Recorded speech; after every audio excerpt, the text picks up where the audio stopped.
Hi friends, எல்லாருக்கும் வணக்கம். எல்லோரும் எப்படி இருக்கீங்க? நாங்கள் ரொம்ப நல்லா இருக்கோம்.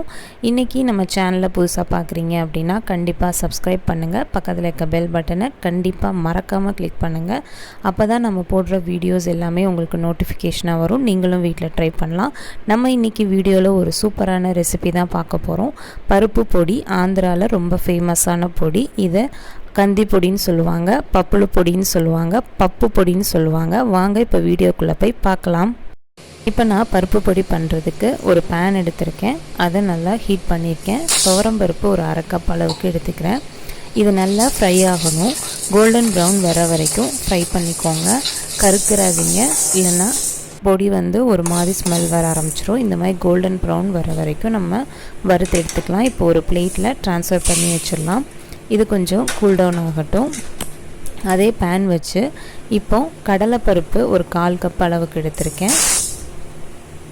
இதையும் நல்லா ஃப்ரை பண்ணிக்கோங்க. நல்லா வறுக்கணும். இந்த ரா ஸ்மெல் போகிற வரைக்கும் வறுத்து எடுத்துக்கலாம். இந்த மாதிரி கலர் சேஞ்ச் ஆகணும். இப்போ இதை நம்ம ஒரு பிளேட்டில், அதே சேம் பிளேட்டில் ட்ரான்ஸ்ஃபர் பண்ணிக்கலாம்.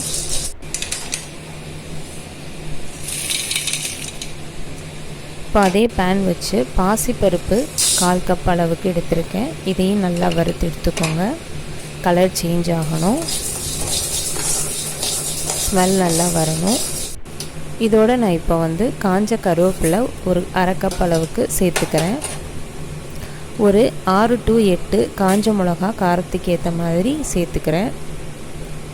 அதோடு ஒரு ஸ்பூனு சீரகம் சேர்த்துக்கிறேன். எல்லாமே நல்லா வறுத்து எடுத்துக்கணும். மிளகா கருவேப்பிலை எல்லாமே உடையணும். நல்லா மொறுமொறுன்னு உடையிற அளவுக்கு நம்ம வறுத்து எடுத்துக்கணும். இந்த மாதிரி நல்லா தூளாகணும். இப்போ இது எல்லாத்தையும் நம்ம ஆற வச்சு எடுத்துக்கலாம். இப்போ ஒரு மிக்ஸி ஜாரில் எல்லாத்தையும் ட்ரான்ஸ்ஃபர் பண்ணிவிட்டு இந்த மாதிரி இருக்கணும். காஞ்ச மிளகா இந்த மாதிரி உடஞ்சாதான் அரைக்கும்போது நல்லா பொடியாகும். இப்போ இதுக்கு தேவையான கொஞ்சம் உப்பு ஆட் பண்ணிக்கலாம். அதோட பெருங்காயம் ஆட் பண்ணிக்கிறேன் கொஞ்சமாக. ஆட் பண்ணிவிட்டு இப்போ நம்ம மிக்சியில் நல்லா அரைச்சி நல்லா நைஸாக பொடியாக அரைச்சிக்கோங்க. நம்ம இட்லி பொடி மாதிரி அரைச்சி எடுத்துக்கக்கூடாது. இந்த மாதிரி நைஸாக இருந்தால் தான் நல்லாயிருக்கும். பொடி சாப்பாட்டில் போட்டு சாப்பிடும்போது நல்லா டேஸ்ட்டாக இருக்கும். அந்த பருப்பு நமக்கு வாயில் தென்படாது. அந்த மாதிரி தான் இருக்கணும்.